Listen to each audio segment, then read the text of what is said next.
must be cautious. Welcome to the Nerd Party. Hi, this is Nick Anastasiou, story editor on Star Wars The Clone Wars and Star Wars Bad Batch. And you are listening to Aggressive Negotiations. Well, hello and welcome to Aggressive Negotiations. And I am Matthew Rushing, and we are coming at you live from the Waterfall District of Naboo. And John, it is feeling fabulous out here. What a perfect day for a picnic. How are you doing, man? I don't know. I'm trying to find my way back to the hammock district. I really want to find the hammock district and buy a nice hammock.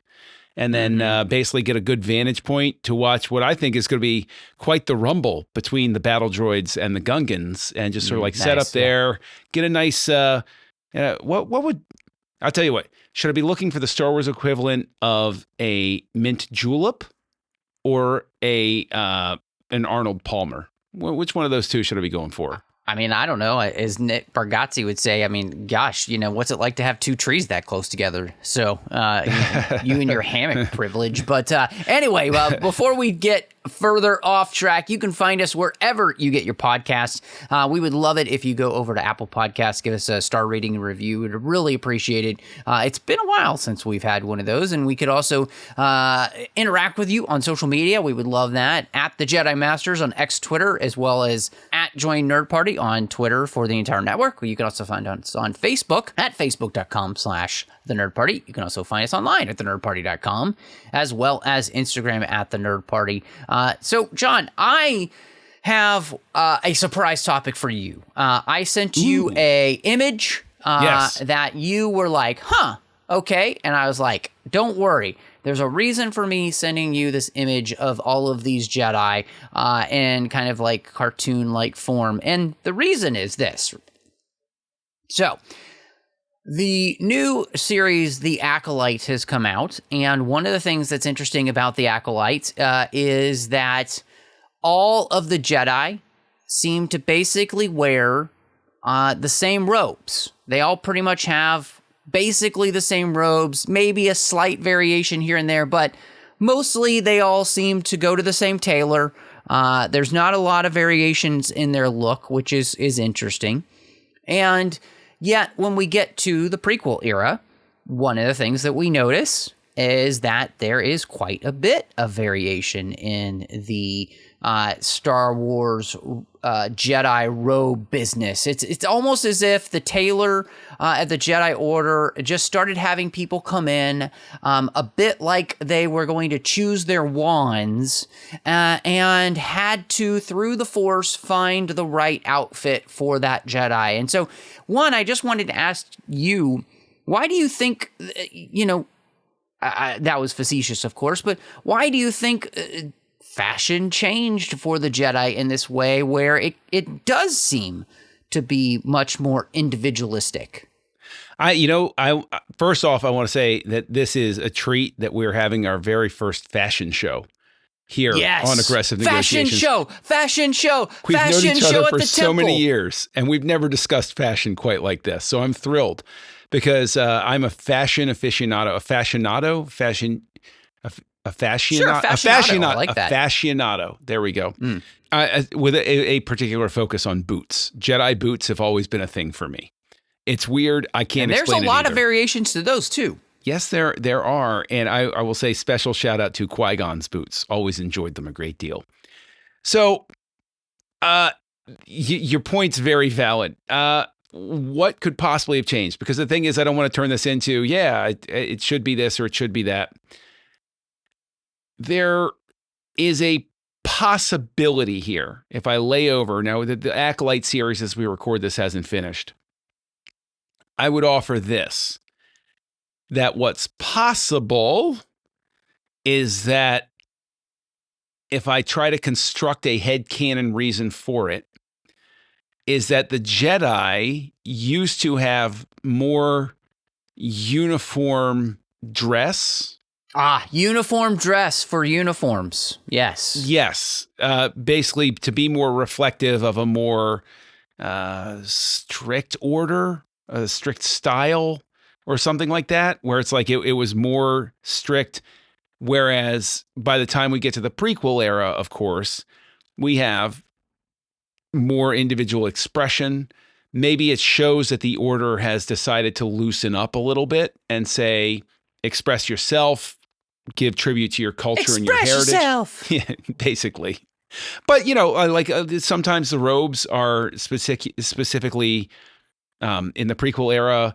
You could say, oh, well, Luminara Unduli wears hers that way because it's the culture that she comes from. And while she doesn't have any attachment to her family, they still have her in that garb as a, like Shaak Ti. It's a tribute to where she came from, to show that the Jedi aren't just a monotonous blob, but rather from the many one, as opposed to just like a collectivist whole. I don't know. That's the best I can do, because you caught me completely off guard with this, because I thought you were going to talk about lightsaber colors and everything and handles and stuff like that. And now you throw this fashion thing. That's the best I can do on the fly like that. Where would you come at it with? So I do like the thought process that you went, where you kind of go from a more collectivist mindset to maybe a slightly more individualistic mindset with the Jedi. And I don't mean that in a bad way. What I mean is that, and I think that you kind of were on this trend as well, that the Jedi had become, by what we knew in the prequel era, a little bit more in tune with the idea of the Force creating diversity, right? Of like what people wear. They weren't so worried about what people wore. And like you mentioned, it was a way for the Jedi, in some ways, to kind of reflect the galaxy at large, right? Not every being looks the same in the galaxy. Not every Jedi dresses the same in the galaxy. It was a way to express kind of your connection with the Force in the same way, your lightsaber color kind of had a similar reflection as you bonded with your crystal. It came out with the color of say blue, green, yellow. We've seen purple now, and so to me that's the thought process that I had in my mind, is that there's actually a bit more freedom in the Force. There's a little bit more. It's more forceful fashion because it's more force forward. Like we're allowing a being to be themselves in the Force, and it also, I think, in some ways, almost reflects a little bit of the thought process that we had, when we were reading the old EU, right? And we thought about what the Jedi might be like, and that we thought of them kind of being these warrior monks, going around and helping people in the galaxy. And one of the ways they reflected that was by wearing robes that helped them blend in, but at the same time kind of fit with the cultures around them and the cultures they may have come from. And I mean, it's so interesting because you do end up with such a variety. Like you mentioned Luminara Unduli, and the way in which, her robes are very ornate. The headdress that she wears is particular to her as a character. The only other one you see that's somewhat similar is her Padawan and Barriss Offee. But then you have a completely different type of Jedi in somebody like we got with Aayla Secura. Very different from, say, what you got with Shaak Ti. And so, or Adigalia, different from those two. And so, I think that's really fascinating to me, that these characters in some ways maybe got to be slightly more expressive of themselves, in the Force, and that was reflected in their clothing. Well, I'll offer this as well, and I know this could be a controversial statement, but maybe tacked on if we're constructing headcanon and having a little fun with this. By this point in the Acolyte, the Jedi do not appear to be the fighters that we got accustomed to in the prequel era and the Clone Wars, right?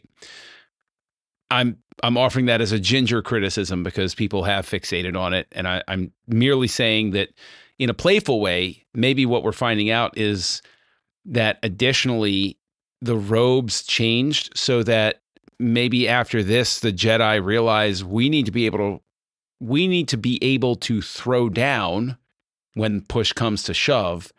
And therefore I, as a Jedi master, have to find robes that enable me to move the way I need to.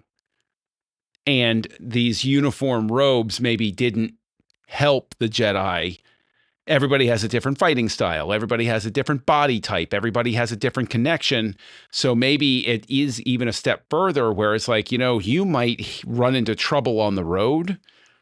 You should definitely wear something that's going to enable you to be able to move and flow quickly and easily, when push comes to shove.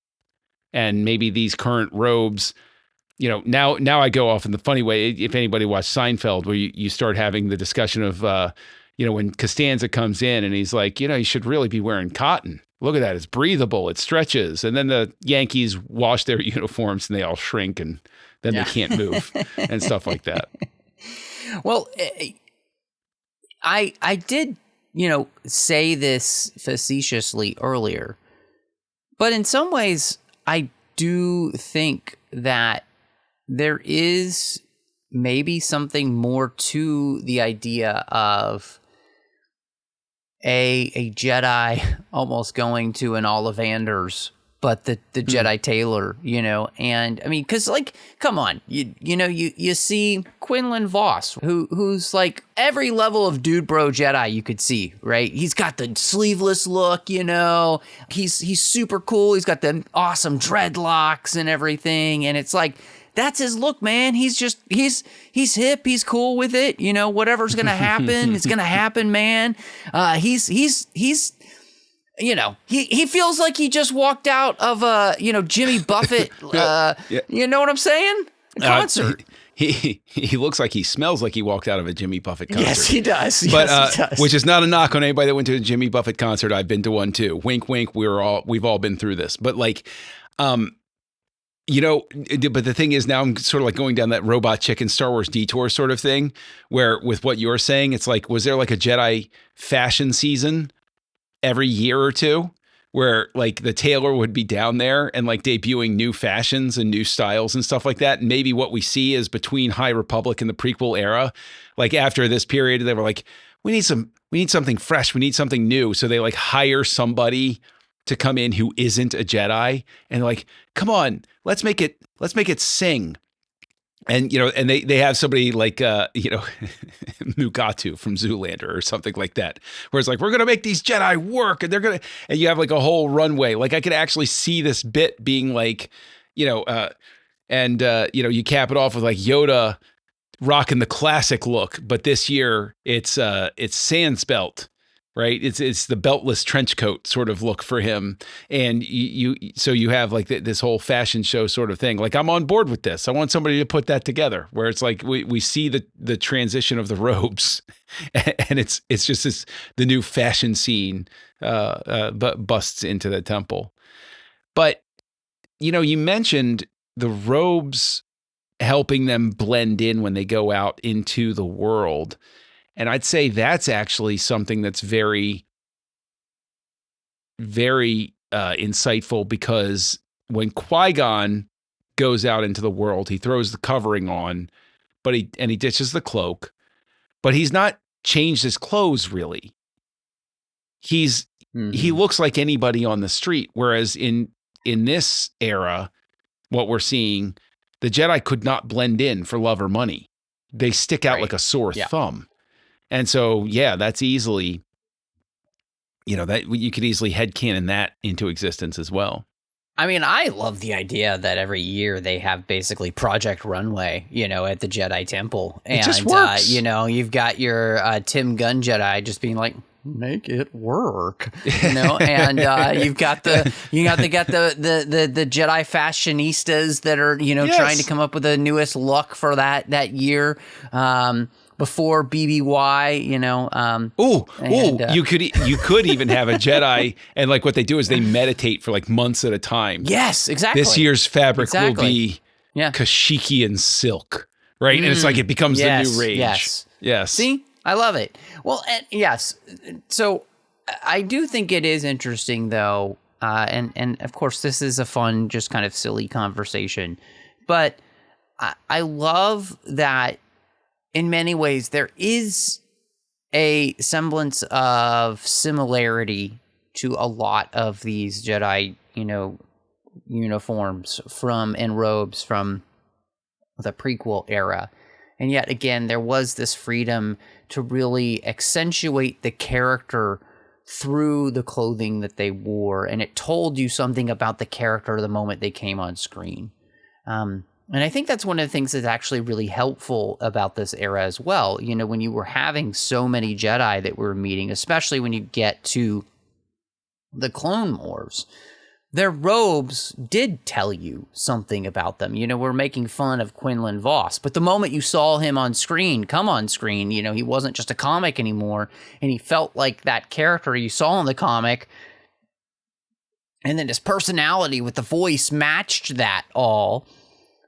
It told you something very, importantly. You see I think Luminara or the regalness of somebody like a Shaak Ti. Mm-hmm. It tells you something about that character, right? You think of the clean crispness and classicness, right, of Obi-Wan's choice of robes.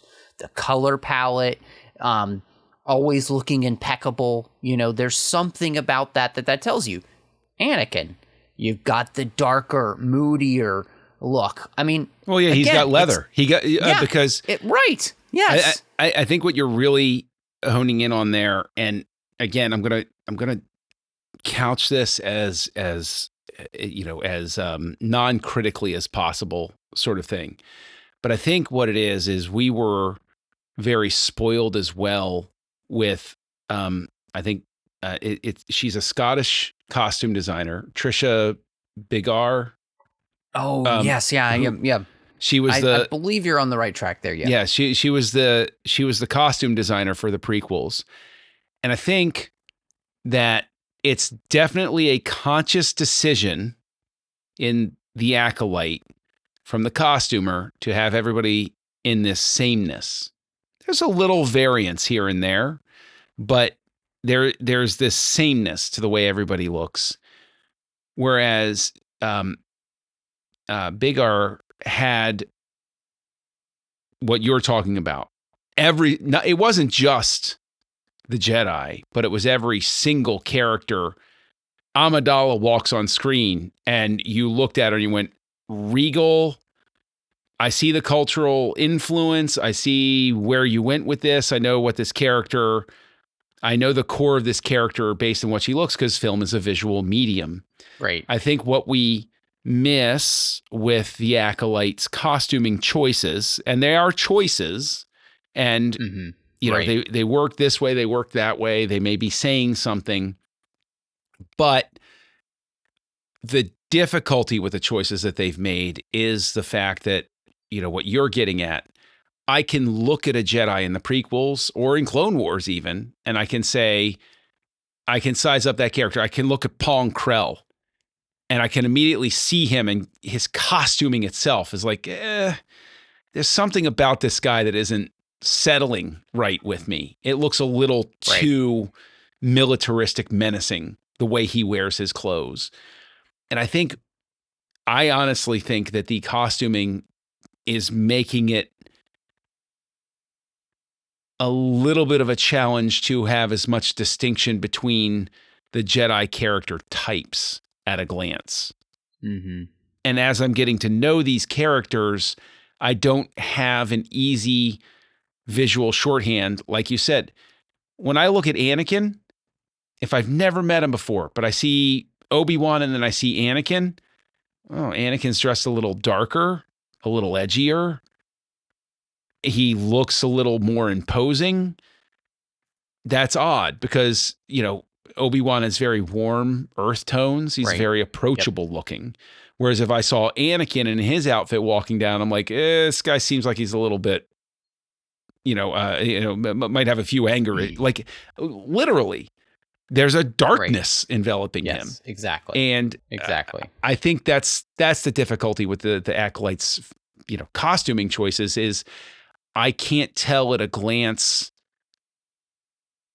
who, like the nature of a character. And I know the old adage, you can't judge a book by its cover. That's very true.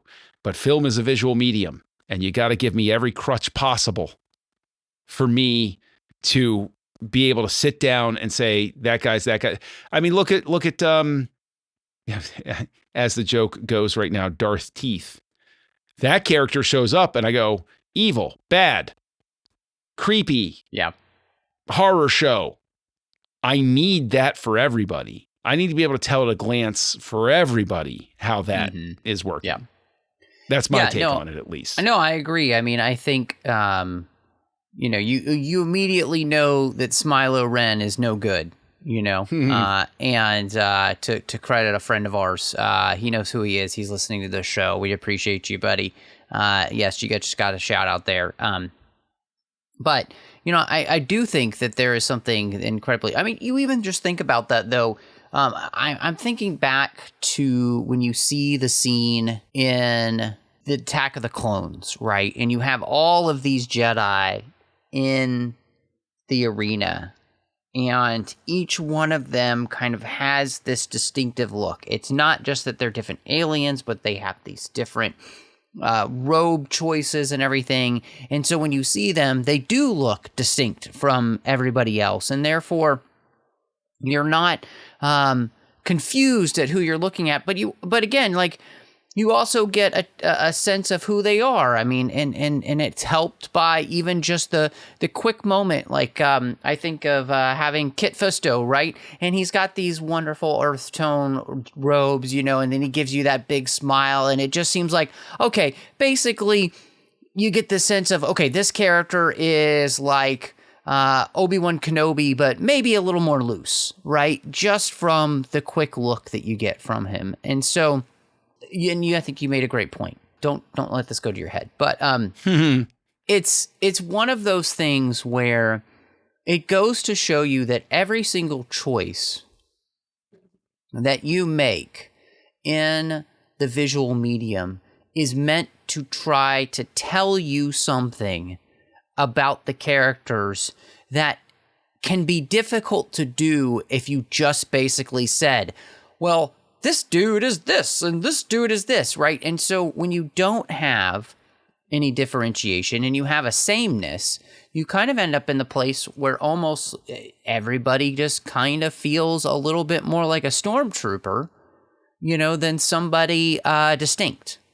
And that, I think, in some ways is kind of a problem for a series. And I think it's one of the joys that we got with the prequel era in having all of these Jedi jump off the screen immediately just through kind of what they're wearing and what it can tell you. I mean, I even think, again, Attack of the Clones, you go to the Jedi library and Jocasta Nu is in this incredibly ornate set of robes. And what does that tell you about her? That she is somebody who's super uptight, and what she cares about is what people think of her and what she looks like and the knowledge she carries around. And she wears that on her sleeve, basically, right?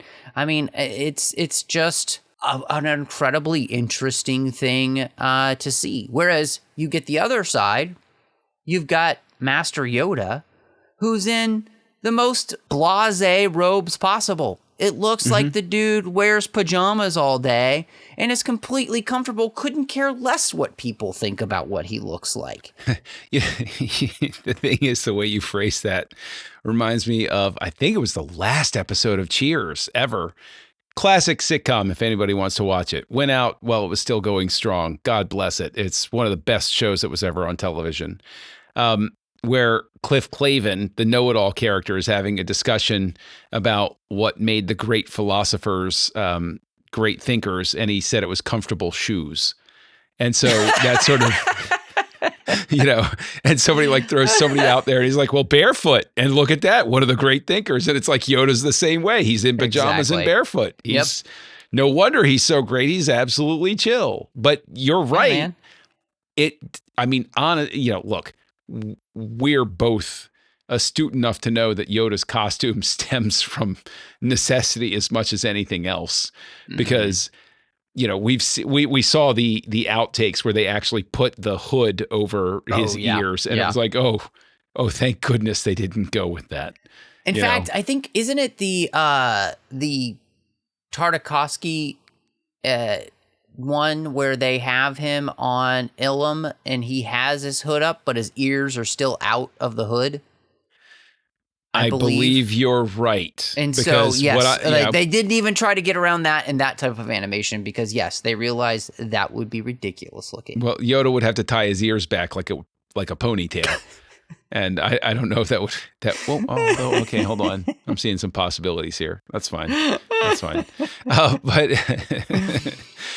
I mean, this is a great topic because I'll be completely honest that one of the constructive criticism things I would have said I have with the Acolyte in specific is the costuming choices. And again, totally cognizant, totally aware that they are choices. I'm not saying they're invalid.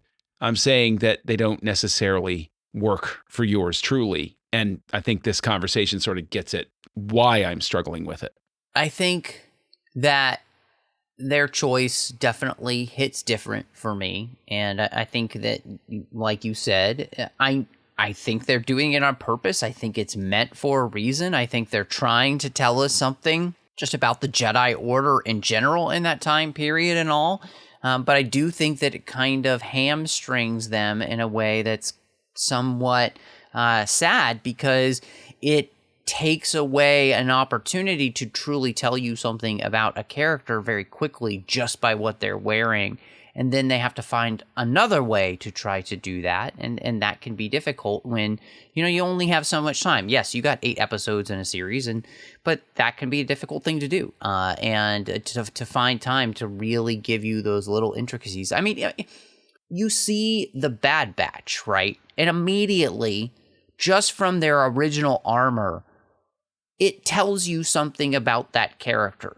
Every part of that character has been designed to tell you something about who they are, right? Mm-hmm. And again, I think when you constrict a costume designer in that way, you do kind of take away one of the best ways to get to know a character, because that's how you got to understand the character of Padme Amidala as queen, as opposed to Padme just herself, right? Mm-hmm. And so, yeah, it is a really fun conversation, and I'm glad we finally turned our keen eye towards fashion, John. But if people want fashion advice from you, where would they find you? Well, I'm dispensing fashion advice 24/7, honestly, on the social medias that the kids love. Still not TikTok. I'm still perfecting my dance because, as I understand it, you need to dance on TikTok. But you can find me as Kessel Junkie out there. I think the spelling is apparent. That's your first test. You know what? That's your Smilo Ren test from me, is can you spell Kessel Junkie? There you go. And of course, you can find me here on the network co-hosting a show called House Lights, where we look at the work of directors. But I also have the pleasure, and we've even done a crossover episode with Aggressive Negotiations, of appearing every so often on the 602 Club with you, Matt, which is over on the TFM network. And, that's one of the many places they can find you online. That's true. And they can also look on social media, MattRushing02. Just search for me. If I'm there, that'll be the name. You can find me over on the TFM network with a bunch of other shows outside the 602 Club. You'll find me with a lot of Star Trek talk with The Orb, Warp 5, The Artificial Tango, Saddle Up, and sometimes on Literary Treks. And if you're a big Harry Potter fan, you can find me here on the Nerd Party Network with Owl Post, talking about every single chapter of the Harry Potter series one chapter at a time. But you know what, John? I hear we're about to have the annual Project Runway Jedi fashion show, so I think it's time we get back to the temple and close these negotiations. Master Rushing, it is time to slay, so these negotiations are closed.